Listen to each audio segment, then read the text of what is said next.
7 tips agar belajar menjadi menyenangkan. 7 cara penting yang dapat kamu lakukan agar belajar kamu menjadi menyenangkan. Cari sisi menariknya. Setiap pelajaran pasti memiliki sisi menariknya bagi Anda. Entah di mana, letaknya bagi setiap orang pasti berbeda-beda. Mulailah belajar dari bagian yang Anda anggap menarik, karena langkah awal sangatlah menentukan. Seperti saya yang langsung bete dengan kimia ketika ulangan harian pertama saya mendapat nilai sangat jelek. Buatlah kesan pertama belajar Anda menyenangkan, maka setelahnya akan lebih mudah. Hubungkan dengan hobi. Setiap orang pasti punya hobi, aktivitas yang membuat Anda senang, bahkan Anda anggap sebagai hiburan.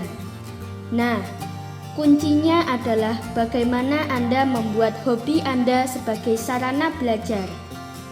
Anda bisa menonton film dengan subtitle bahasa Inggris, membaca majalah berbahasa Inggris, diskusi online di forum atau Facebook, jalan-jalan sambil memperhatikan tingkah manusia dan menghubungkannya dengan teori-teori psikologi dan sosiologi, dan lain-lain. Jadikan menjadi hiburan yang mendidik atau pendidikan yang menghibur. Jadikan sebagai syarat menggapai cita-cita. Cita-cita itu seperti pom bensin. Dia akan mengisi tangki motivasi ketika Anda mulai lelah dan tak bersemangat. Kekuatan cita-cita juga akan membuat Anda berusaha memenuhi segala syarat untuk menggapainya. Anda pasti akan lebih bersemangat belajar matematika dan ekonomi ketika Anda telah memantapkan hati untuk menjadi ekonom. Ketika Anda melakukannya, hati Anda akan berkata, "Aku harus menguasai jika ingin menjadi." Cari sumber lain. Belajar dengan sumber yang sudah ditentukan biasanya membosankan, karena selera itu tidak bisa diseragamkan. Untuk itu, sebagai pembelajar Anda harus mandiri, mencari sumber lain sendiri. Kalau saya sih paling enak googling, apalagi yang sumbernya dari blog. Biasanya mereka tuh punya opini yang kritis dan melawan arus kemapanan. Dengan mencari sendiri sumber belajar, itu menjamin bahwa Anda benar-benar mau belajar. Identifikasi role model.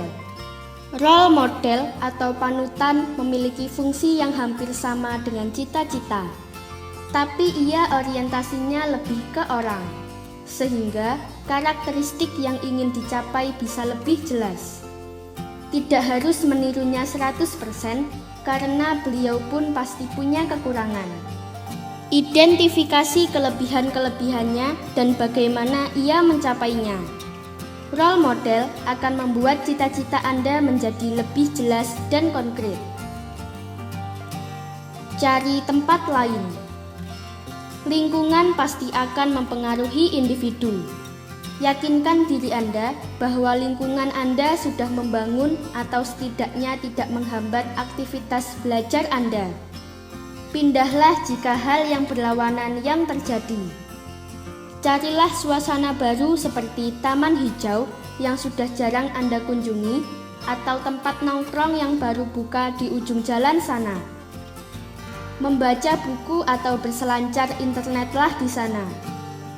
Tempat dan suasana baru bagai sebuah baterai baru bagi mobil-mobilan yang membuatnya berlari lebih kencang. Just do it! Hal paling parah adalah ketika Anda menunda-nunda belajar dengan alasan bosan. Berhenti sejenak tak apa, tapi jangan sampai membuat Anda malas memulai lagi. Padahal, hal yang menyenangkan terkadang tidak ada di depan, tetapi berada di tengah. Saya saja baru beberapa tahun ini merasakan betapa menyenangkannya belajar sejarah. Padahal dulu sangat tidak menyukainya. Lakukan saja maka Anda akan temukan betapa menyenangkannya hal yang Anda pelajari. Orang yang ingin belajar adalah orang ingin maju. Jangan sia-siakan waktu Anda untuk berleha-leha hanya karena cap membosankan yang tertempel di benak Anda tentang belajar. Termasuk penyempitan makna bahwa belajar itu haruslah di sekolah. Bahkan, waktu libur untuk siswa adalah waktu yang tepat untuk belajar. Belajar hal-hal yang di sekolah tidak dipelajari. Anda bisa pilih atau membuat aktivitas belajar Anda sendiri seperti belajar menulis, memasak, membuat mainan anak-anak, menggambar, membaca Quran, atau sekadar menambah wawasan. Semoga informasi tersebut dapat bermanfaat. Jangan lupa untuk klik subscribe untuk mengetahui video terbaru dari kami.